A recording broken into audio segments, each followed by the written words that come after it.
pleasure to be here at the 20th Anniversary Congress, and it is a particular pleasure of mine to be sharing the stage with two distinguished colleagues who I've had the pleasure of working with for the past couple of decades. And so let me introduce them. They have long bios in the program. They've requested that I not read their full history and spend most of the time talking about their history, but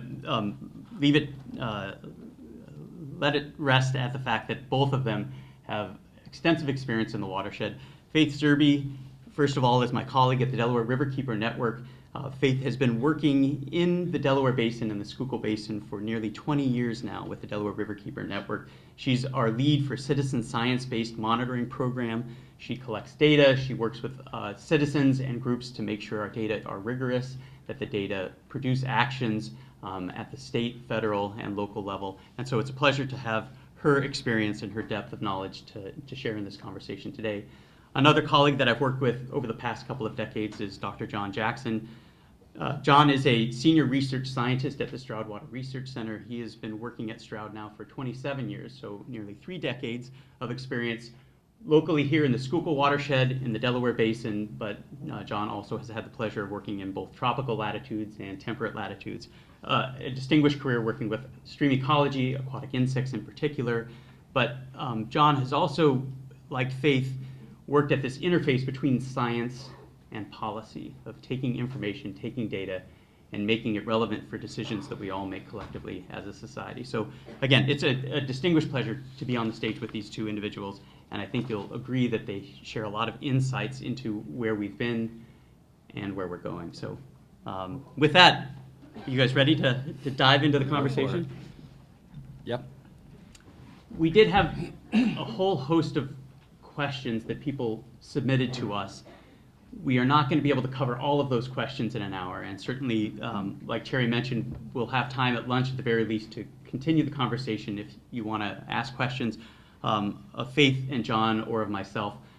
We've selected a few of these questions that we think are a little bit bigger picture and for which we think that there are some important messages to share. So the first question comes from Krista Shire, and the questions are going to be projected up here. So let's start with the question of what grade would you give the Delaware River, and how is the Delaware doing compared to 20 years ago?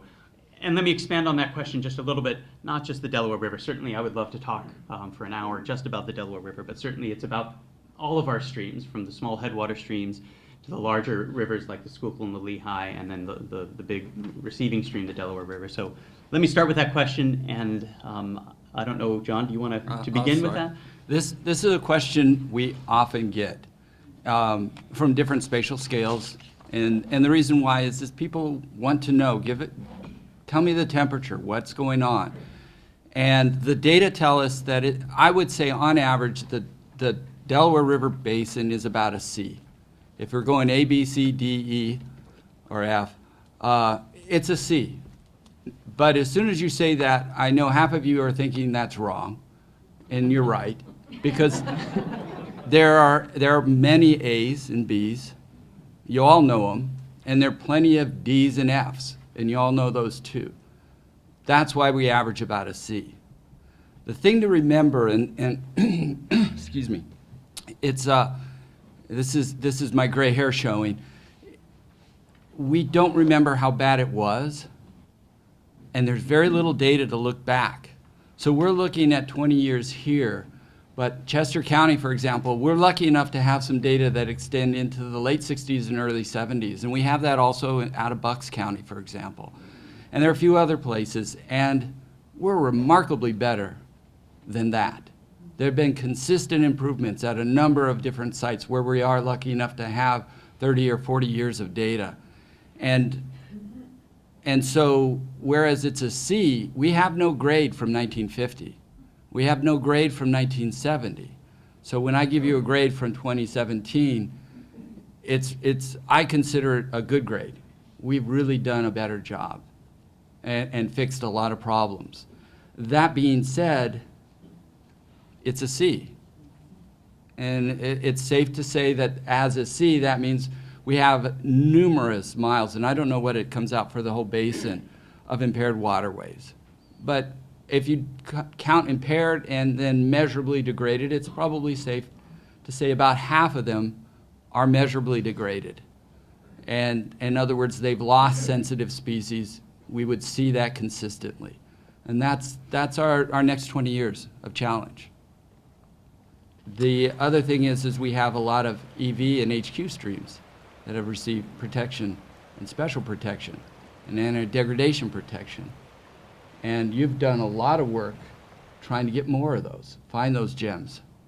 Yeah, thanks, John. So, right, the citizen action piece, right? So, I think of the Delaware River as a gem, right? We have 197 miles of wild and scenic river. That's the longest stretch of special protection waters in the nation.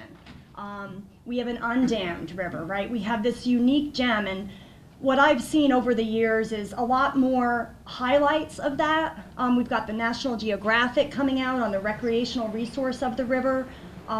We have a lot of exceptional value in high quality streams, and really that protection is critical. We've had a lot of citizen groups over the last 15 years working on getting those upgrades to the areas that are pristine. As John said, we do have those, contaminated areas as well, but focusing on some of those preserved areas, the high quality areas, exceptional value areas that still have incredible diversity is something we've been emphasizing and focusing on a citizen action slant over the last 15 years to get those streams upgraded. The Upper Delaware River Upgrade Petition is an example of that. We have submitted that petition, Delaware Riverkeeper Network, and over 27 organizations in 2011 to the Department of Environmental Protection to get the Upper Delaware above Delaware water gap into exceptional value designation, not just the main stem, as was submitted and petitioned to the DEP way before my time by some fishermen, but all of those beautiful tributaries that flow into the Delaware, right? And actually looking at those other qualifiers. So we look at the insects and the bugs that these two gentlemen know a lot about more than me, but also those other qualifiers of the recreation, the importance, the trout streams, the fact that people want to be out in these streams and be in their waders and enjoying them. So there's other qualifiers too. But again, that petition was submitted in 2011. And again, that's partnership with Delaware River Basin Commission, looking at some of the insects. But we're still waiting on that petition, right? It's a process, and as many of you who've done stream upgrades, some of you, have been sitting in the room and waiting for 15 years to hear an answer on those streams. But again, we need to get those protections, and we need to get them soon. And the other thing I'd stress is that idea of persistence, right? We have to keep having the squeaky wheel, keep submitting the additional information that we've gotten over the years. An example would be the Fish and Boat Commission recently has started doing incredible upgrades. Has anybody been following that? The Pennsylvania Fish and Boat Commission? Of course, we got Pete in the back. But certainly that's been a great success. Now, Pennsylvania-wide, just this year alone, just to point this out, just this year alone, there were many petitions last year, designations for Class A wild trout and wild trout streams. But just this year alone, there are 204 wild trout streams proposed by the Fish and Boat Commission that are new segments to be identified in April, and then 79 Class A wild trout streams. Some of those are in the Delaware watershed, some of them are not in our watershed. But that's been happening, and it's a real positive thing to be seeing. One thing I want to build on with the petition that both of them highlighted in the longer time frame of not just the last 20 years, but going back to the Clean Water Act, the conditions of things in the 1960s that led to the first big revisions in 1972 of the Clean Water Act, are the Delaware Estuary itself, something that I've had the pleasure of working on at the Delaware River Basin Commission, and for which the Delaware Riverkeeper Network has served as a key advocate for the continued progress in the restoration, is that the Delaware Estuary 50 years ago in the 1950s and 1960s had no oxygen at all. It was one of these stretches of river that practically was on fire, right? I think there is a story about the Schuylkill being on fire, not quite as bad as the Cuyahoga River. But things were in horrific conditions 50 years ago. And so taking the 20-year time frame, I wanted to expand on that also and think more about 50 to 60 years. And the segue between that and the petition is that there is a current effort underfoot to try to get an upgrade and not just an upgrade for the exceptional streams, not just for the wild trout streams, but where we see progress, where our work has led to significant improvements to streams, we might have an opportunity to either delist those streams, and not just through TMDL processes, or to actually put aquatic life uses back in place where they're never put in place. And so the Delaware estuary, that zone of the estuary from Philadelphia down to the Philadelphia airport, all the way down to Wilmington, Delaware, actually doesn't have the full aquatic life use protections that were implemented with the Clean Water Act in 1972. But what we're seeing is that we're seeing spawning of striped bass. One of the biggest striped bass populations now, in terms of spawning populations, is now the Delaware estuary. It now starts to rival the Hudson, not quite as big as the Chesapeake in terms of striped bass. And a lot of those striped bass are spawning right in that zone of the estuary where historically there was no oxygen. Likewise, we're seeing shad that are spawning, not just moving through the estuary and spawning, from Lambertville up to the Delaware Water Gap and the upper parts of the rivers, and moving into some of the tributaries like the Schuylkill and the Lehigh, but the Delaware estuary itself has shad spawning.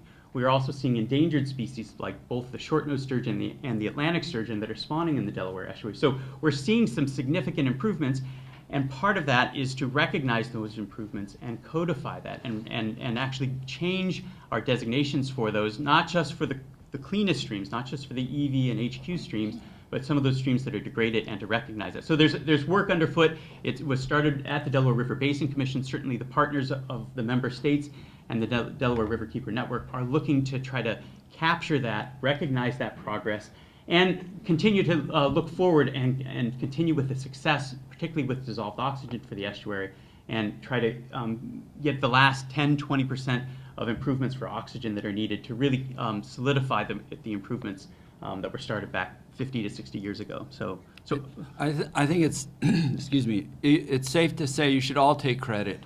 The improvements in the estuary are a reflection of what's been done outside of the estuary as much as anything. And it's really the cumulative impacts.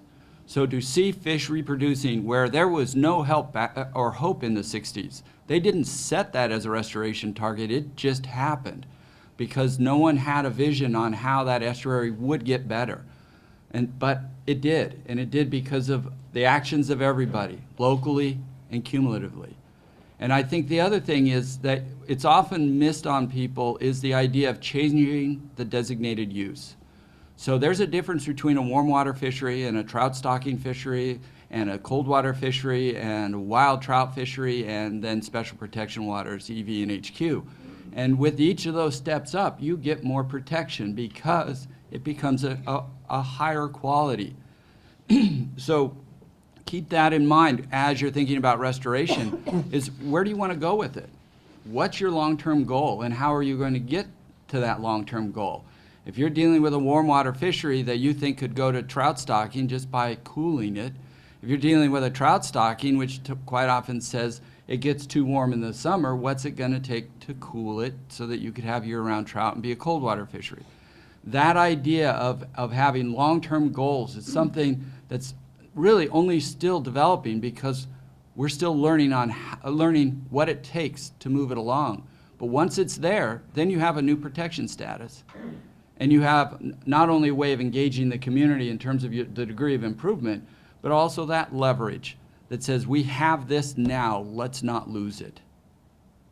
The other thing that I think the data tell us that's really important, given the 20-year anniversary, is when we look into the data that we have, the last 20 years have not been as positive as the, say, first 20 years. The Clean Water Act, this is our 45th anniversary this year. And we probably saw more improvement in the first 20, 25 years than we've seen in the next 2 decades. So somewhere around the mid-90s to now, we've seen pretty much flat lines across a lot of our sites. What's that say? That's something that's hard to say in terms of cause and effect, but it's consistent.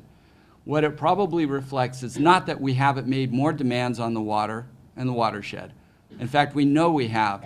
The booms of the late 80s and 90s into the 2000s were real. It means probably that our codes are protective, but what they're not is restorative. They're not restoring. We're not seeing improvement. It's saying, you're here and I don't want to degrade you. And as a community, you have to look at those data and say, do we want it to get better? Because that means we need to look at what we're doing and how can we do it better. And that's a serious charge to lay on all of you. But the water demands are not going to change. 20 years from now, there'll be more people. There'll be more need for food. There'll be more need for houses, more need for places to work. There's going to have to be the balance. And if we're going to have the water quality we want and need, then that means we're going to have to be forward-looking and say, how do we balance that? We can't just keep straight lining it and piling bricks on top. That will eventually break the bridge. We need to build better, stronger, more efficient uses of prevention so we don't spend our time trying to restore it. It's really about preventing it versus restoring it. Yeah, right, which speaks to the idea of planting trees, right? So this is a theme that you guys are all familiar with, is the long-term challenges. And I think this segues actually pretty nice into our next question. So let me throw that up there, guys, and ask you to address this. So Ruth Heil from The Right Beat asked, in the 20 years since this Congress began, how has your job gotten easier and how has it gotten more difficult? Faith, do you want to begin? I can start, a sure. difficult one, but speak to this Sure. question. Yeah, so this, I was thinking about this, and we always want to stay real positive, right? So I think for me, what I've learned, because I think of it too as what I've learned, right, over the last 16, 17 years, and I think one of the key things I've learned is that we have a lot of science, but we don't always have the political will, right? So again, it's that data to action piece that I think is really critical. And when I came into monitoring, and perhaps this is because I had been, doing consulting before Delaware Riverkeeper Network, so I understood that process. But I did realize through time, I thought, okay, we're going to collect the information, we're going to get it out there, we're going to get it to our representatives and to our leaders, and then they're going to see it, it's going to be obvious, and we're going to make the change, right? But it really is not how it works, right? It's kind of the naivety of where I came into it, right? So now I think of myself, I'm in the next phase of, okay, understanding that it's that persistence and pushing the snowball up the hill, right? It's one step forward, 2 steps back in a lot of ways. And No, we want 2 steps forward. 2 steps forward, 1 step back. Okay, that's positive. All right, that's positive, right. Thank you. So, but with volunteer monitoring programs, what's been fascinating is we've come a long way in the volunteer monitoring movement. How many of you do water quality monitoring? Just raise your hands, because I wasn't here. Right, so if you remember, back in the day, we were always getting questioned for our information and our data. We've gotten a lot more strategic and a lot smarter about how we collect information.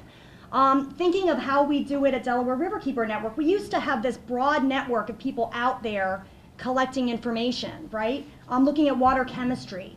And we decided, looking at that, again, really great educational piece, but we figure we need to shift from the education piece and shift into the strategy piece, right? To really use those data to action tools for advocacy and litigation to take that monitoring information and move it to the next phase. So again, all of us continue to educate new people, and we need to do that, but we realize also, right, you see all the young people coming in much more educated about environmental issues than what I was, right? I grew up in Schuylkill County. We didn't learn about streams. We didn't learn about the ash piles and the coal mining pits, behind our school, right? That was never talked about. It was hush hush. But I feel like now young people are really learning about those things, and we see with the volunteer monitoring movement how we have more tools, more applications, right? We have the ability to use, geotagging our photos, which has been phenomenal in the sense of enforcement. As John talked about, right, we're always having to kind of be the watchdogs to make sure that those rules and those laws on the books are actually working, right? We have great laws, but are they enforced? Do we have enough agencies to look at that and to get out in the field? The answer would be no, right? DEP has been cut for years and years. They've been operating on a very low budget. They don't fill the agency positions.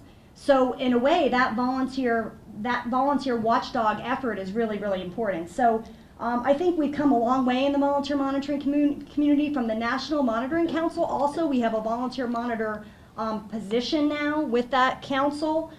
So there's volunteers that go to that national organization and learn and are with the scientists, with the PhD folks, you know, and our data can be used for different uses. The other thing is, I think the threats also change, right? Which is critical because we need to be adaptable, right? You know, sometimes people will start monitoring and they'll be like, hey, we're going to do this and we're just going to keep doing it and we're just going to keep doing it and we don't know why, but we'll just keep doing it. And it can be okay if you're doing, you know, high school education because you're teaching a lot of people coming in and out. But if you would have asked me, you know, 15 years ago, if we would have been dealing with the issue of hydraulic fracturing in the Delaware watershed, in our very headwaters, the cleanest headwaters of the Delaware, and that they're going to put 5,000 frac pad wells in the Delaware watershed, this was not on our radar. And you know how it got on our radar? Tracy Carluccio got a call from a monitor up in the headwaters, and they said, there's landmen knocking up on my door talking about how they're going to be drilling for gas in my backyard, right? So again, the citizen hotlines and the way that citizens really are the pulse of everything, and we've just seen that from time and time again. So being strategic, really focusing in on questions that we need answered and enforcement that we need answered, that's kind of how we honed our program over the years. And at DRN, we're also really lucky, right? So I'm monitoring, but I also have this incredible team of attorneys, an incredible team of policymakers who can really take that information and use it and affect change, which is so positive. A lot of watershed groups, you know, you might be all volunteer. We're lucky because we have that staff and that ability, which again is why we always love to bring in those volunteer monitoring connections so we can use that information. We want to build the capacity so you can use the information in your own communities as well, but it's really critical and we really need that voice. And I think it's just, I can't say enough about volunteer monitors. I think they're phenomenal. They do incredible and impeccable work. They're out there rain, sleet, snow. And then they also speak up, which is phenomenal because sometimes, you know, I know for me, speaking out, it was not something that came naturally. You know, growing up in a rural area, we were taught to be very quiet. We were taught to just listen to the people that were up on the stage and to just sort of take the information and you know, we weren't experts. But so monitoring is a piece that allows people to learn enough so that then they can speak out and speak up. And I think that's a really critical piece.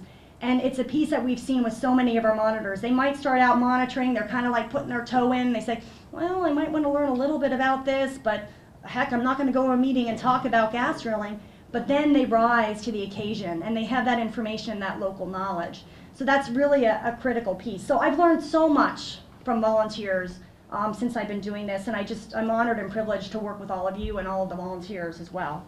Yeah, and I think that speaks, again, kind of tying things back together, this idea of community and the network, the idea that, you know, Tracy Carluccio from the Delaware Riverkeeper Network got a call from a citizen in the Upper Delaware, speaks to this idea of connection, and something that has improved over the last 20 years that I've seen is that interconnectability, right? We have groups, we have networks of people. I think we are plugged in, and so I think that is a strength as we move forward.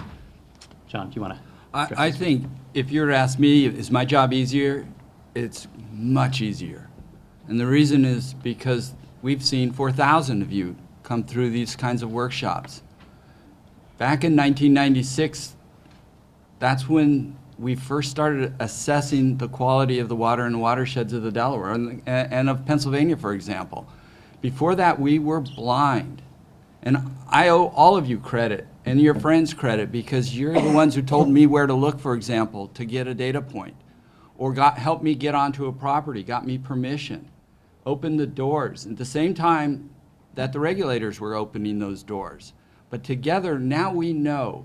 We have a picture of the watersheds and the subwatersheds that we didn't have 20 years ago.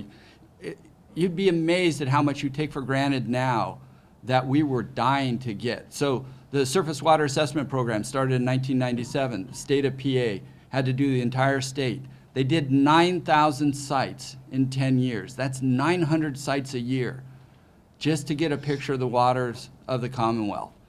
That's a huge effort, but now we have it. And now they're going back. And those are data points that we can start from and build from. But remember, they're going back once every 10 years. 20 years ago, we were just getting started on river conservation plans with DCNR and things like that. We had very few TMDLs, very few pollution reduction plans, because if it hadn't been assessed, how do you go to those next steps? How do you start a restoration plan or a pollution reduction plan if you don't have behind you that initial assessment? So there are a lot of tools in the areas that are struggling that didn't exist, leverage that starts a conversation and brings money to some of the problems. It's not the end, but it's certainly a strong beginning at this point compared to before. The change in the designations for the estuary, that's a huge thing for us, and we need to leverage it more. That Erik was just talking about a few minutes ago. If you look at how the Chesapeake Bay has been leveraged to bring conservation and pollution reduction to the upper basins, whether it's on the Susquehanna or on the Potomac, the Delaware Basin can do the same thing. We just have not gotten used to doing it that way. We haven't had the leverage because the Delaware Bay behaves differently than the Chesapeake Bay does. But it's something that we need to, moving forward, leverage that downstream power upstream. So many of the problems in the future of the estuary are going to depend on what we do in the very smallest streams in your own backyard. And I think this speaks to the idea of things that have gotten easier and things that have gotten harder. Certainly a common refrain that I often hear, and I think has some truth, is the idea that the first 20 years after the Clean Water Act was in large part about dealing with point source pollution. And we had technologies, we had engineering solutions, from primary treatment and secondary treatment. A few places were able to get tertiary treatment in for their wastewater treatment plants, and certainly that led to rapid improvements. That was part of the reason why we saw big improvements in the Delaware estuary so quickly. People have shifted and said part of the challenge now going forward is that we're dealing with the whole human footprint. We're dealing with the non-point source. We're dealing with my driveway. We're dealing with the fact that the road that, as I pulled out on, was covered white this morning as I drove out at 6 o'clock this morning, and that wasn't with snow.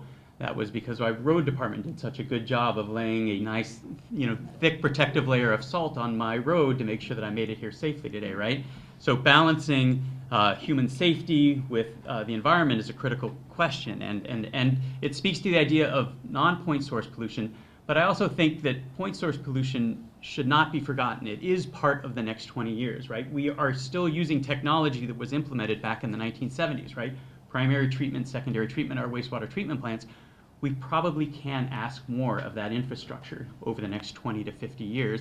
And in particular, like Drew Reif and Gary Walters are going to talk today about emerging contaminants and what actually is in our waters and what is passing through our wastewater treatment plants. That's something to be thinking about, and thinking about whether or not those emerging contaminants are something that need to be treated, and we need to ask more of our point source pollutants. But certainly that speaks to the idea that some of the things that we're dealing with now are getting harder. We are starting to chase some of the more pernicious problems, and so maybe we should expect that the curve is not going to be as steep in terms of restoration in these last 20 years and the next 20 years as it was in the first 20 years after the Clean Water Act. I think that's safe to say. I think that people in the last 20 years have started owning the idea that they really are part of the watershed, and that what they do makes a difference in terms of water and water quality. And to the point where there's really not a lot of argument. There may be legal arguments about it, but there's certainly not reasonable arguments about where your water on your backyard or on your farm goes. We've really done a good job. 20 years ago, it was always someone else. Now it's people kind of understand. Solutions are a bigger challenge, but understanding roles is not what it was 20 years ago. I think understanding roles, though, and those choices are really on all of our plates moving forward. And that is, like I mentioned before, our pollution load's not going to change.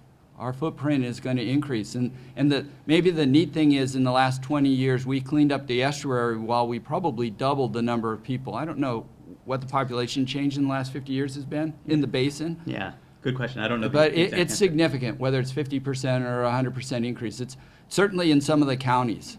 The surrounding, the lateral counties have increased by 50 to 100% for sure in the last 50 years. That's a lot of demand on the water and watersheds. And to move forward, to respond to that increasing demand means that we're going to have to pay more attention to what we're doing. It's not just about capacity in treatment facilities, it's about the quality of what's coming out of that treatment facility. And so some of our old problems of the past are still there. You know, the classic conversation for the last 2 years about the big algal blooms on some of the big rivers in the Great Lakes, all about phosphorus. That pollutant of the 70s is still with us. It's still back and part of the conversation. And there are places in the basin where we have way more phosphorus than we need or want or can handle. So I think moving forward, to have clean water, to fix our problems, we're going to all be asked to do more in different ways and try new things, because that's what is going to be necessary if we're ever going to delist some of our streams, or if we're ever going to prevent degradation in the face of increased demand. Yeah, I think it speaks to the question of how can we do better, right? I think it is something that we should all ask ourselves and ask of us as a society, ask our townships, ask our state, ask our federal, how can we do better? So I think that segues actually pretty well for our next question from Rhea Monahan, which speaks to both restoration and improvements and what kind of time frame. So how long after a BMP has been implemented or a restoration project has been completed do you monitor to determine if the BMP is working correctly as designed or the restoration project has improved water quality? Big question about how long do you monitor and how long do you expect things to take before you actually see improvements? John, you want to, one of the big questions. I would cast it a different way and ask, how big of a change do you think, or do you expect? If you're going to start a monitoring program, we have enough science now that I want to ask you, if you're going to do this, what's your measurable outcome going to be? Because if I'm going to go out and monitor it, I have to have an idea of how sensitive my monitoring needs to be. If I'm going to change temperature by a fraction of 1 degree, I'm going to need to monitor it a whole lot more closely than if I think I'm going to change it by 5 degrees. And so what that gets to is scope and scale. And that's one of our challenges with monitoring and monitoring for a question, which is for improvement. Scope and scale. Did you put a small Band-Aid on a giant bleeding artery? Or did you take care of everything and therefore have reasonable expectations that the pollution load is half of what it was?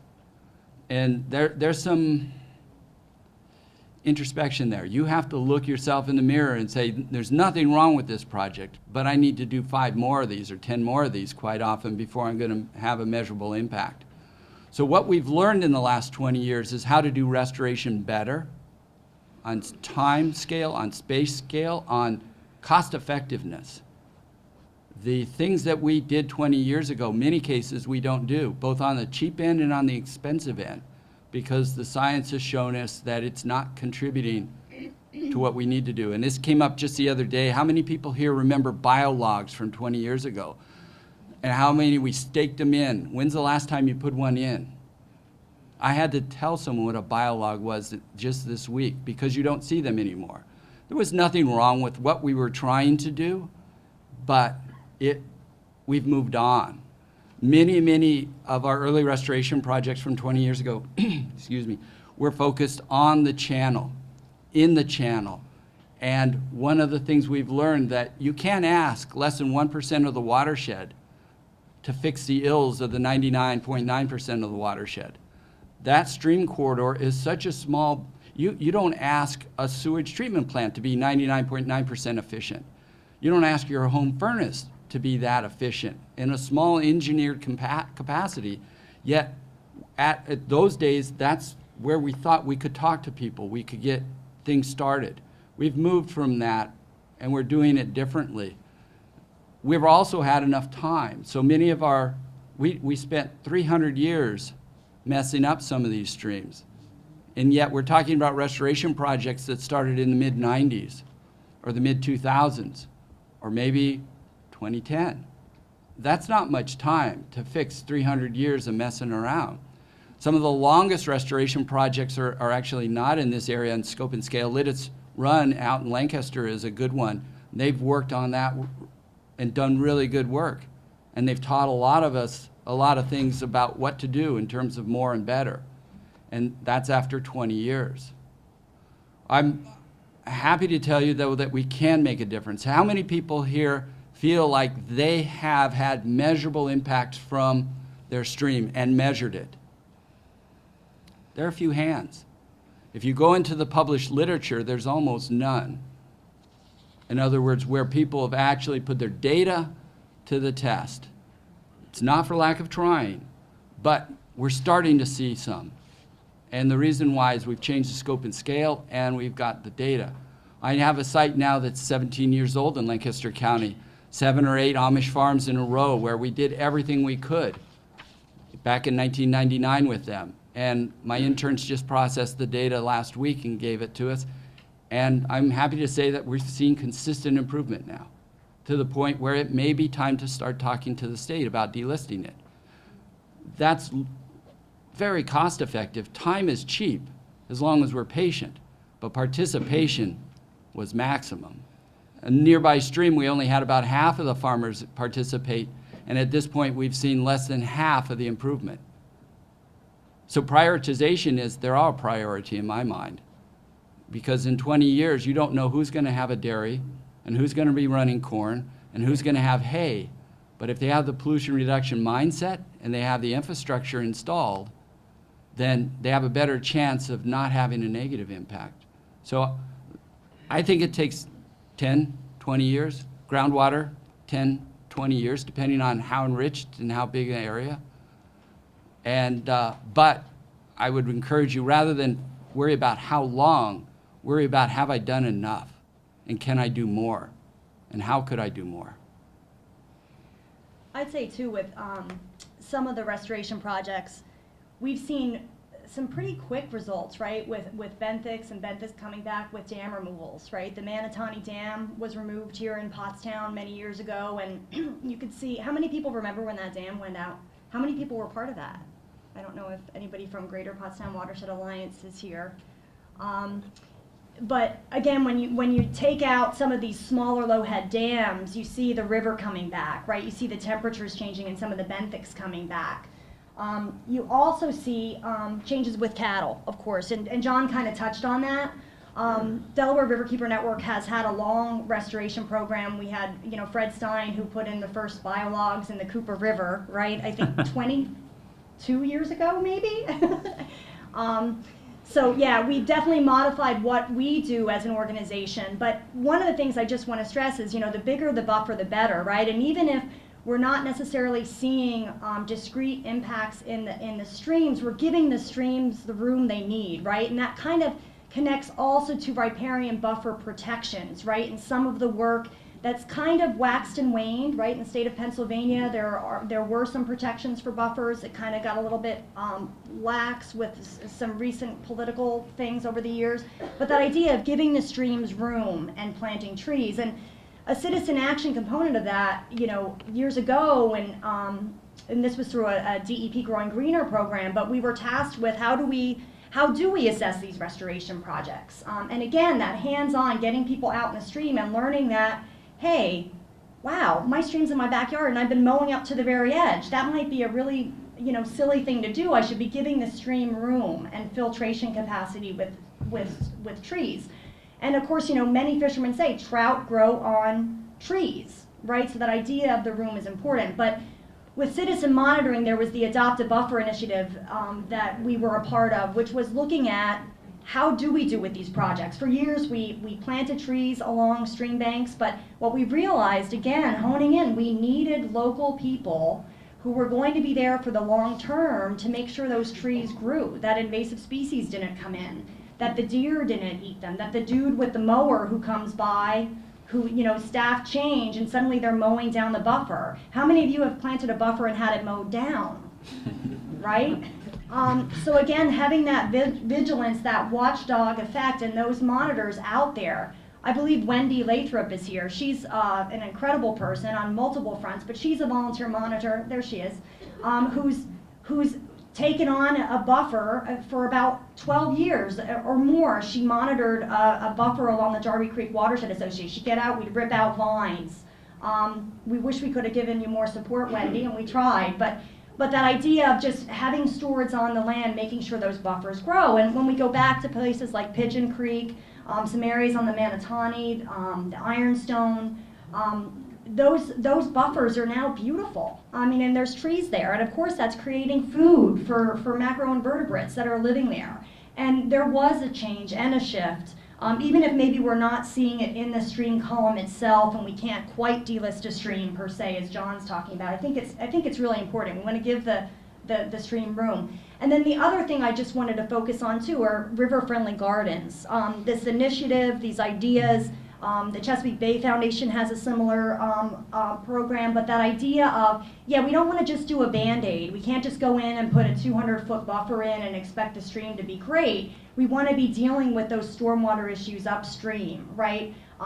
Letting the water percolate through the ground into the groundwater, preventing some of that stormwater. And river-friendly gardens is that idea of everybody kind of taking on getting less lawn in their watershed, right? I live in the Zerbe Creek watershed, and my friends down in Eastwick get flooded because of all the rainwater that comes off of our property, right? So when we moved in, we rip out the lawn and we put in native plants. We put in infiltration swales so that all of our roof water doesn't just go down the back alley like a river. A child could get lost in our back alley during a rainstorm. But making those changes, things like river-friendly gardens, to really have everybody do a little bit can really make a difference. But it is going to be cumulative, it has to be collective, and we all have to be doing it, of course. But I think all of those things with restoration help. And it helps people realize what they can do on their property. Also with river-friendly gardens and things along those lines is you also have habitat that comes back, right? We're struggling. How many of you as citizen monitors are doing bumblebee watch right now? I'm doing bumblebee watch. I'm enjoying it myself. But this idea that if we bring in natives, we're bringing in important pollinators that we need for food, right? And we're helping with diversity of our insects that are struggling because of all the pesticides and herbicides. So there's a lot to be said about restoration, and it has really changed. And I think, you know, some of these things are maybe a little bit more of photo monitoring, so you're not seeing the water chemistry necessarily improve, but over time I think we are making a difference. A couple of really big themes there. I don't know if, John, you want to... I want to add just something on that, and that Faith brought up, and that is many of the things we do now we know work at a certain scale, and it's about scaling them up. So getting cows out of the stream, we know that makes a difference. The other thing that's different, though, from 20 years ago is the farmers know it too. And when we're able to help them do it, 20 years ago, asking for a wire and one tree was a big ask. With the generational changes, with the constant messaging, those farmers know what a buffer is, and they know what a crepe buffer is going to look like in terms of 35 feet versus really a wire. So the success story I told you about started as a wire and maybe a tree. That's all we could ask for. But over the next few years after that got started, it went crepe, it went this way. The farmers realized that there were resources, things that could help them. Now we're starting to see that in stormwater. That's a much bigger lift. It's many more yeses, because instead of dealing with a 100-acre or a 200-acre farm, you're dealing with much smaller properties. But we've also changed our approach in terms of infiltration versus just delay and deliver. So there's a lot going on different in the stormwater world, and that will change 20 years from now. We'll have a different view on that. Farm Bureau, it's one of the chief resistances to protection of peddlers on farms.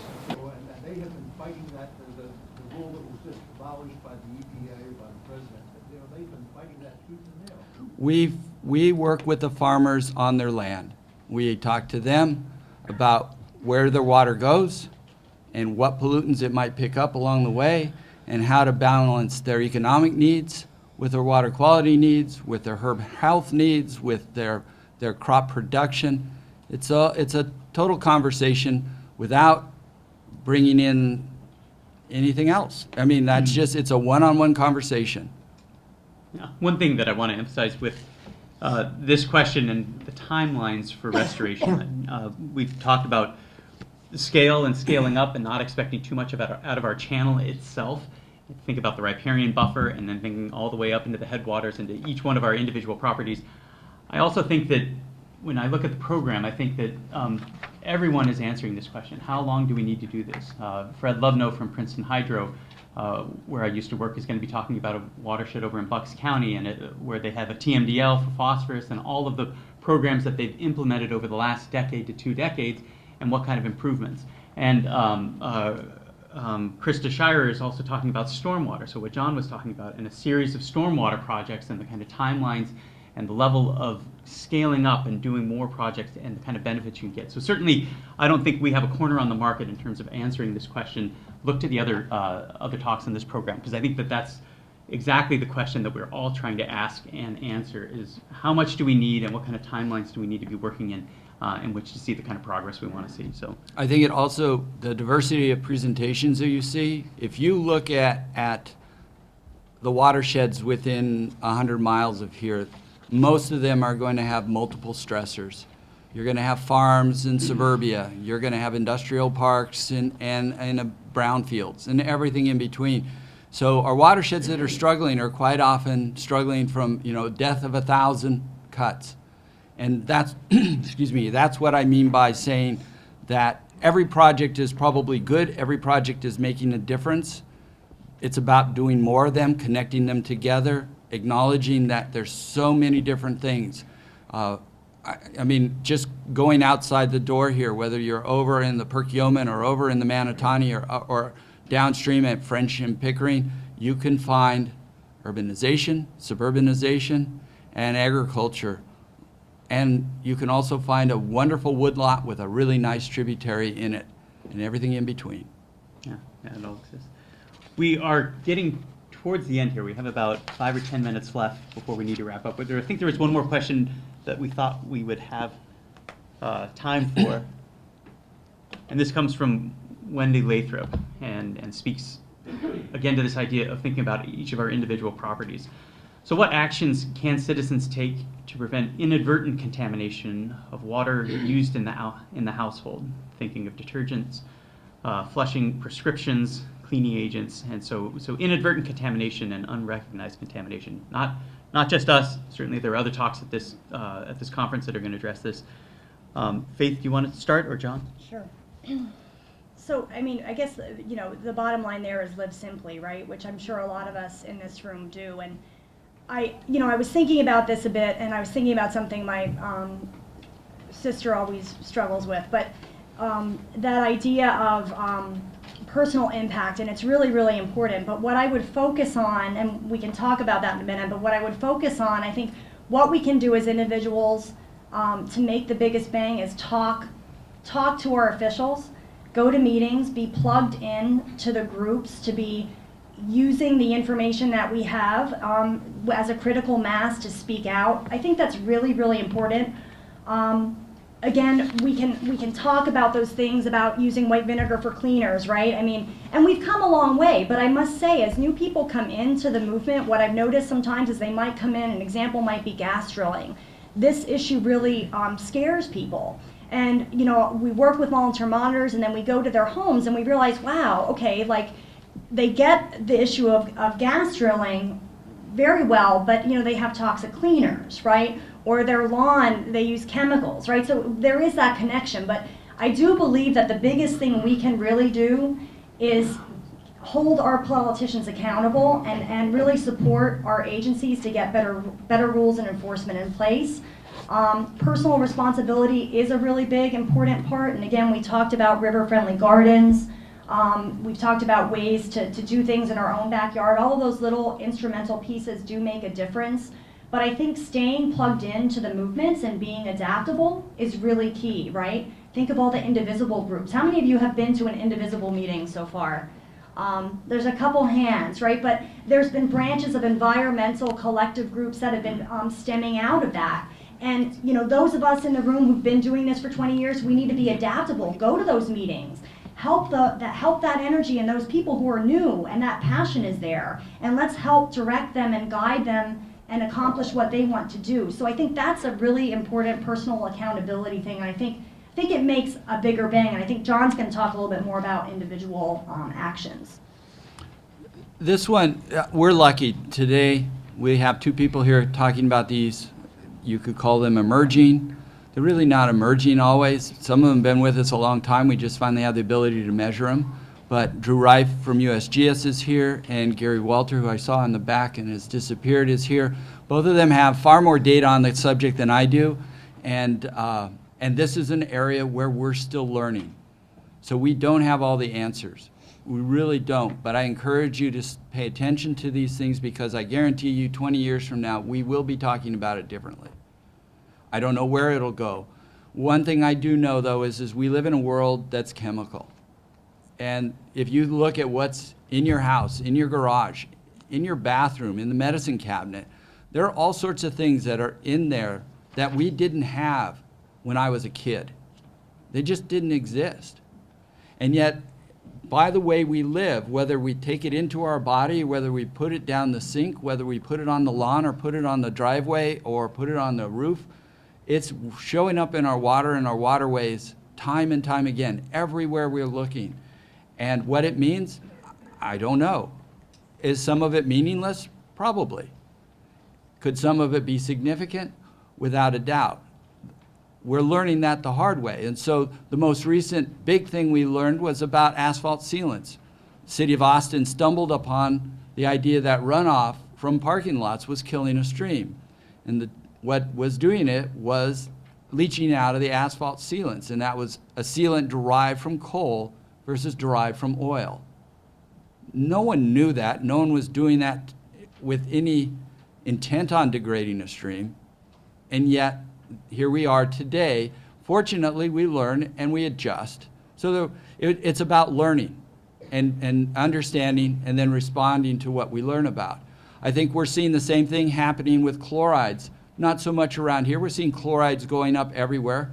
Chlorides is a standard sterilant. Use it in your swimming pools. You use it with your drinking water, but it also enters from a variety of other ways. Upper Midwest, though, we're seeing it now being regulated. And around here, we finally started looking, and we're seeing what might be potentially lethal concentrations of chloride. Depends on the time of the year, depends on what you're looking at. So we're just learning. Again, it's balancing that safety issue with the water quality issue. But it's something that didn't exist. We use far more rock salt today than we ever did in the 70s. And in fact, if you turn back the clock, pre-1950, we used almost no rock salt in the region. It's just not the way we treated our roads. So it's emerging, but it's really not emerging. It's just increasing. It's been there all along through the wastewater stream, through other things, agricultural practices. But so we have to, as citizens, keep our eyes and ears open. And as we learn things, put it to use. I think, John, one thing that you mentioned in our conversations leading up to it is this idea of, is this the best we can do? That ask that of ourselves, ask that of our wastewater treatment plants, ask that of our development plans, to continue to push the limits. But like you're saying, also, probably not every one of these chemicals that we are now monitoring and can now detect is a imminent threat and needs to be eliminated as soon as we detect it. It is about learning. There still is research that needs to be done. But I think, can we do better? Is this the best we can do? I think is an important part of that. Well, we've certainly done better than we did in the past. So the hopeful side of me says, of course, we'll do better. We'll respond to things as we know it. We'll respond as we see cause and effect. And we'll respond when the norm becomes something better than it is today, just as today's norm is better than it was yesterday.